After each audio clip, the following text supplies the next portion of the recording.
এমবিস kitchen থেকে আপনাদের সবাইকে স্বাগতম জানাইছি।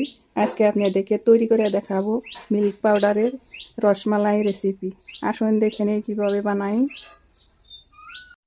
মিল্ক পাউডারের রসমালাই বানানোর জন্য একটি ডিম নিয়ে নিছি আমি। সামান্য পরিমাণে ভ্যানিলা এসেন্স দিয়ে দিচ্ছি। দিয়ে আমি ডিমটা ফেটিয়ে নিব। ভ্যানিলা এসেন্সটা দিলে ডিমের গন্ধটা থাকবো না। ভালোভাবে ফেটিয়ে নিচ্ছি।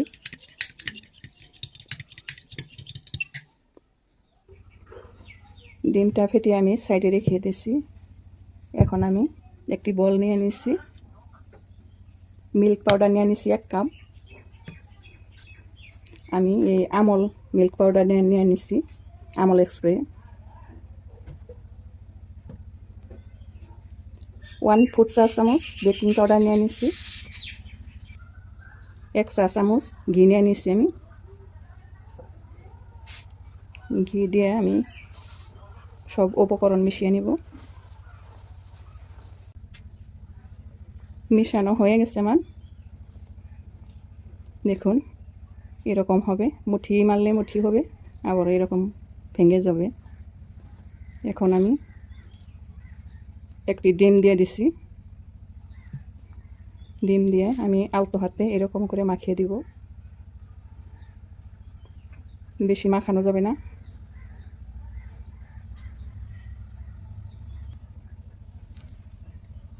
আমার একটা ডিমে হয় নাই, আরও ডিম ভেঙে অল্প দিয়ে দিছি।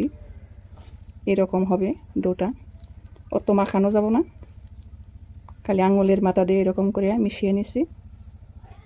এই দেখুন এরকম হবে। এখন আমি ঢাকনা দিয়ে ঢেকে রাখবো 10 মিনিট সময়। 10 মিনিট পরে আইছি, হাতে অল্প ঘি লাগাই নিয়ে নিছি। এখন আমি মিষ্টিটা বানিয়ে নিব। দেখুন আঠালো ভাবটা ছেড়ে গেছে।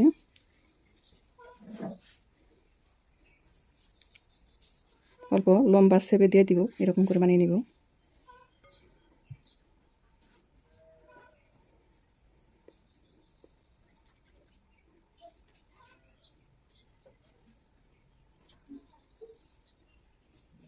এইভাবে আমি সবগুলো মিষ্টি বানিয়ে নিব। সবগুলো রসমালাই আমার বানানো হয়ে গেছে। 1 কাপ মিল্ক পাউডারে 32টা রসমালাই হয়েছে। এখন একটি প্যানে আমি 1 লিটার দুধ দিয়ে দিছি। 1 লিটার পানি দিয়ে দিব আমি। গ্যাসটা অন করে দিছি। 1/2 কাপ চিনি দিয়ে দিছি। দুধটা আমি জাল করে নেব। সামান্য পরিমাণে জাফরান দিয়ে দিছি। জাফরানটা দিলে সুন্দর একটা কালার আসবো, ফ্লেভারটাও ভালো আসবো। দুধের মধ্যে বলক চলে আসছে।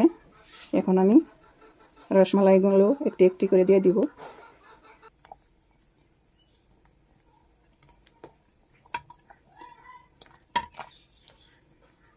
এখন আমি ঢাকনা দিয়ে ঢেকে দিব।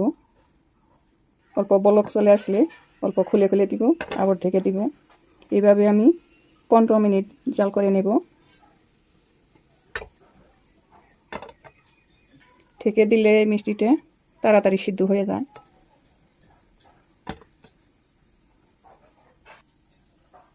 দেখুন মিষ্টিগুলো ফুলে ডাবল হয়ে গেছে।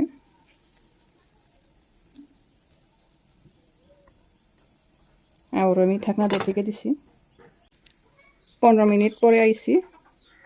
একটি মিষ্টি আমি টেস্ট করে দেখবো মিষ্টিটা আমার হলো না নাই।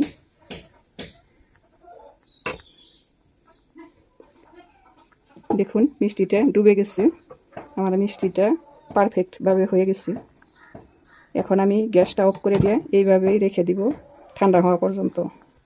রসমালাইটা আমার ঠান্ডা হয়ে গেছে। এখন আমি সার্ভিং ডিশে পরিবেশন করব। এরকম করে উঠিয়ে নিছি। গরম গরম উঠাইলে এইগুলা ভাঙ্গা যাওয়ার সম্ভাবনা থাকে, অল্প ঠান্ডা হতে দিতে হয়। দেখুন কত সফট হয়েছে আমার রসমালাইগুলো। এখন দুধটা আমি গ্যাসের চুলায় বসিয়ে দিচ্ছি, গ্যাসটা অন করে দিচ্ছি। এখন মিল্ক পাউডার দিয়ে দিব, দিয়ে আমি জাল করে ঘন করে নেব। 4 চা চামচ মিল্ক পাউডার দিয়ে দিচ্ছি। এখন এরকম করে মিল্ক পাউডারটা আমি গলিয়ে নেব। এইভাবে দুধটা আমি ঘন করে জাল করে নিয়ে নেব। দুধটা আমার অনেকটাই ঘন হয়ে গেছে, মালাই হয়ে গেছে।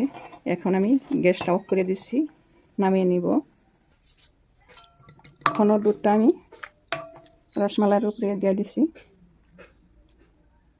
দেখুন কত সুন্দরভাবে হয়ে গেল। 15 মিনিটে আপনারা বানিয়ে নেবেন এরকম সুন্দর রসমালাই। এখন আমি পিস্তা বাদাম আর কাঠবাদাম দিয়ে সাজিয়ে দিছি।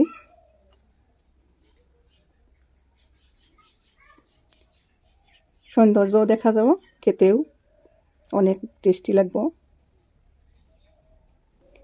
দেখুন কত সহজভাবে আমার রসমালাই রেসিপিটা হয়ে গেল। অবশ্যই আপনারা বাড়িতে বানিয়ে খাবেন। এরকম সহজ রেসিপি পেতে আমার চ্যানেলটা সাবস্ক্রাইব করুন, লাইক করুন, কমেন্ট করুন, বন্ধুবান্ধব সবার সাথে শেয়ার করুন। ভিডিওটা দেখার জন্য ধন্যবাদ।